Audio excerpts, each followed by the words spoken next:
Welcome back, everybody. Today, we're going to be diving deep into a topic I think we've all encountered at some point. It's kind of this strange phenomenon of why are bad projects so hard to kill? Right. And we will be looking closely at Isabel Royer's HBR article, Why Bad Projects Are So Hard to Kill. Oh, yeah. Good one. And, to add another layer of analysis, we'll be weaving in the perspective of Allan Smithee. Now, you may recall him from our previous deep dives. Oh, sure. He's that due diligence expert we did a whole series on. Yes, yes. So you'll really get to see his methods in action as we go through this article. Oh, that's going to be fun to apply his principles to a real-world example. I mean, his knack for spotting, red flags and asking the uncomfortable questions is just so valuable. Absolutely. And so Royer kind of starts her article with this cautionary tale. It's the story of RCA's Select-O-Vision video disc player. Now, this was back in the 1970s when VHS was already gaining traction. But RCA really stubbornly poured resources into this project for 14 years. Wow. Can you believe that? Nope. And they eventually lost, get this, $580 million. Yikes. So it really kind of illustrates this crucial point that even industry giants, RCA was huge, can fall prey to what Royer calls collective belief. Ah, collective belief, yeah. And as she kind of describes it, it's this powerful, almost contagious force that can really bind organizations to projects, even when, all the evidence suggests that they're probably going to fail. Right. It's like a shared delusion fueled by, maybe some optimism, those sunk costs. Right. That reluctance to admit defeat. So to really understand how this plays out in real-world scenarios, Royer studied these two French companies. Essilor and Lafarge. Okay. And both companies, despite their experience and their success, they both fell victim to this very trap. What's interesting is that these weren't startups, Yes. everything riding on this one idea. Exactly. These were established companies, so I think that makes their missteps even more fascinating, right? Yeah, totally. So let's start with Essilor. Now, Essilor is a leader in the eyeglass lens industry. And they were developing this revolutionary new lens that was made from a composite of glass and plastic. Huh. Imagine a lens that's lightweight, shatterproof, scratch-resistant, and light-sensitive, all in one. Wow. And you can imagine the initial excitement was just palpable. Yeah, I can see that. And that's probably where Smithee's first principle would come into play. I think so. Don't be swayed by dazzling claims. Right. Yeah. He'd be the one urging caution, reminding everyone to kind of look beyond the surface and dig deeper. Absolutely. And as we dig deeper into Essilor's story, we see that some pretty crucial questions were kind of overlooked in those initial stages. Like what? Well, for instance, the potential cost of production. Oh, yeah. It was barely considered. And there were people kind of murmuring about, well, is this composite material really durable? Uh-huh. But these concerns were just brushed aside. Yeah, and this is a classic example of something we talked about in previous deep dives. Yeah. Past success can breed overconfidence, leading to dangerous blind spots. Oh, yeah. Essilor's success with their Verilux lens probably made them a little overly optimistic about the composite lens, even though there were those warning signs. That's right. And they didn't even do any initial market studies. Really? I know. Their sales projections were based purely on excitement about the technology. Wow. Not on any hard data.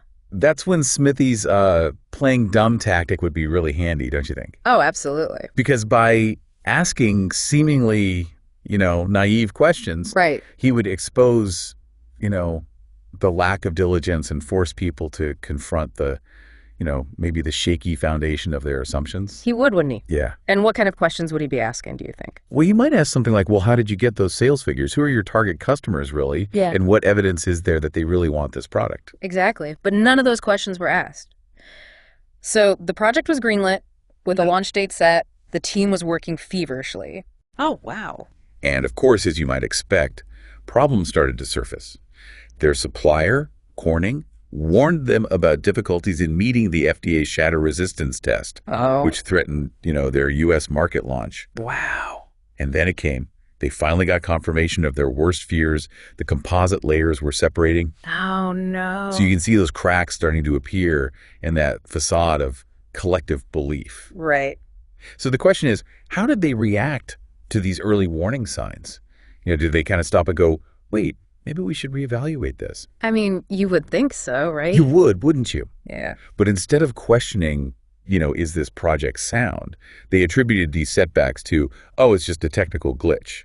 They were convinced that once these issues were resolved, The market would just embrace their, fabulous innovation. Right. What do you think about that? I mean, this is a classic example of what Royer found in her research, right? Yes. Setbacks, instead of making people less confident, can actually strengthen that belief. It's true. People double down on their convictions, especially if they've invested a lot of time, energy, and emotion into it. It's that classic cognitive dissonance. Oh, yeah. Where people rationalize their choices, even when faced with contradictory evidence. Yes. They just don't want to admit they were wrong, right? Right. So they cling even tighter to their initial beliefs. Now, just for our listeners out there, cognitive dissonance is that, tension we feel when our beliefs clash with our actions or with new information, right? Yeah. We try to reduce this tension, Of course. often by clinging to our existing beliefs, even when they're, kind of shown to be not accurate. Absolutely. So Esler pushed forward. They launched a second-generation lens, hoping to replicate the success of their Verilux lens. But the separation issue kept coming up. Sales were just dismal, but they refused to give up. Oh, wow. They kept tweaking, they kept refining. They were driven by this unshakable belief that success was just around the corner. Again, this is where I can see Smithee stepping in. Right. He would probably say something like, what data supports the assumption that this new version is going to be any better? Yeah. What's the cost of going down this path? Are you guys just throwing good money after bad? He's so persistent, his questioning would force them to at least confront the possibility that they were clinging to a failing project. Absolutely. This really brings us to this crucial concept that Royer highlights, the exit champion. Oh, interesting. It's like the flip side of that enthusiastic project champion. Yeah, right. We see those all the time. Yeah, the exit champion is the one who has the, credibility and the courage to say, hold on a sec. Right. To challenge everyone else, demand hard data, and to be the one who says, maybe we should kill this project before it, takes the company down with it. Yeah, it's such an important role. Yeah. And yet so often it's undervalued. We tend to celebrate the champions, right, the visionaries. Yeah. But we rarely acknowledge the courage it takes to say, stop. This isn't working. Absolutely. And think about how Allan Smithee works, right? It's not like, accusatory in your face. Right. He just asks questions. Yeah. Sometimes they seem kind of naive, but they can be so powerful, especially in a culture where people are afraid to speak up. Absolutely. He's like that gentle breeze that kind of unravels everything and makes people rethink their assumptions. That's a good way to put it. And see things from a fresh perspective. Yeah. So eventually, even Esler's, unwavering faith just couldn't overcome all the evidence. After 10 years, countless modifications, and substantial financial loss, they finally pulled the plug. It's a tough decision. It is. But probably a necessary one to avoid, losing even more. Yeah. It's a stark reminder that even brilliant ideas can fail. Yeah. And that knowing when to cut your losses, right, it's just as important as pursuing innovation, isn't it? Absolutely. So let's move on to Lafarge now. Okay. They were a building materials giant, and their story shows another side of this collective belief thing. Oh, okay. They were working on this new additive. Mm-hmm. It was made from gypsum crystals, and people thought it could be used in paper, paint, plastics. Wow. It seemed like a natural extension of what they already did, so there was a lot of initial excitement. Oh, I bet. But you know how collective belief works? It kind of filters out the bad news. Right. So even when early trials showed problems like the additive would clog up the paper-making machines, no. Lafarge was really quick to dismiss these as like, oh, these are just minor setbacks. Okay. We can fix it. We'll tweak it. Yeah. They were so sure of the project that they kind of overlooked anything that said otherwise. It's that optimism bias again, isn't it? Oh, yeah. That tendency to overestimate the good stuff and underestimate the bad. Yeah. Especially when you're emotionally invested. And Lafarge was... They were. For them, it was more than just making money. This project was about showing everyone how innovative they were. Uh-huh. It was about proving they could grow on their own, not through acquisitions. Yeah. It was about prestige, pushing boundaries, being a leader. So it was about more than just the product itself. Way more. It was about what the product said about the company. Yeah, it was about their identity, their future. Yeah.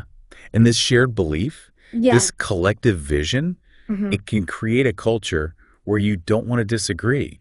It's true. You don't want to be the naysayer. Right. And that's exactly what led Lafarge to make a big mistake.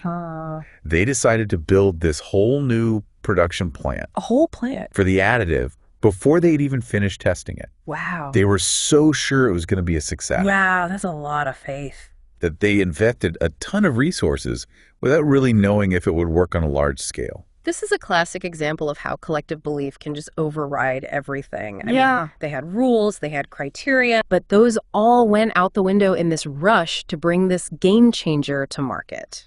It's amazing how easily that can happen, isn't it? It is. I can just imagine Smithee shaking his head. I know. He would be saying, why would you build a plant before you even know if people want this stuff? This is basic due diligence. He would. He'd be all about the data, you know? Yeah. Objective analysis, a good counterpoint to all that optimism. Yeah. Yeah.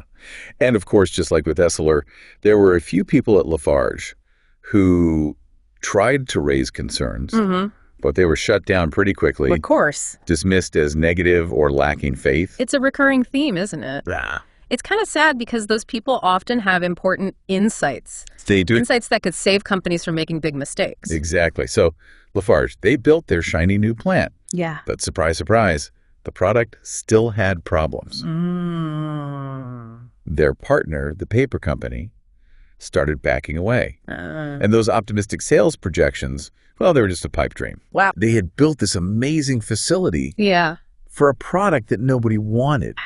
A monument to their misplaced faith. It's a hard lesson, It is. but it shows how even experienced companies can get sucked in, Yeah. especially when the story fits their ambitions. And just like with Esseler, it took a change in leadership. Uh-huh. Someone new who wasn't part of that collective belief Yeah. to finally break the spell. Who was it? It's a new operations director. Okay. They came in, took a hard look at the data, and made the tough decision to shut it all down. That emphasizes how important those exit champions are. They are. They can step in, assess things objectively, Yeah. and make the tough call when needed. Even when everyone else is swept up in the excitement. Exactly. Royer, in her article, has some really good advice. Oh, good. She says it's important to build diverse project teams Okay. with people who are willing to challenge the groupthink Yes. and play devil's advocate. Diversity of thought is so important. It isn't It's about creating a culture where people feel safe to disagree. right without fear of being punished for it. Exactly. She also says it's really important to set up clear evaluation procedures from the start Uh-huh. with hard data points and decision criteria. So you have to have a system in place Yes. that makes everyone look at the facts, Yes. even when those facts are uncomfortable. Right. Even when they go against what people want to believe. That's where Smithee's emphasis on due diligence comes in. It does. He would want everything rigorously examined, Yeah. assumptions questioned, evidence for every claim. Royer's final recommendation is to recognize and empower those exit champions. Yeah.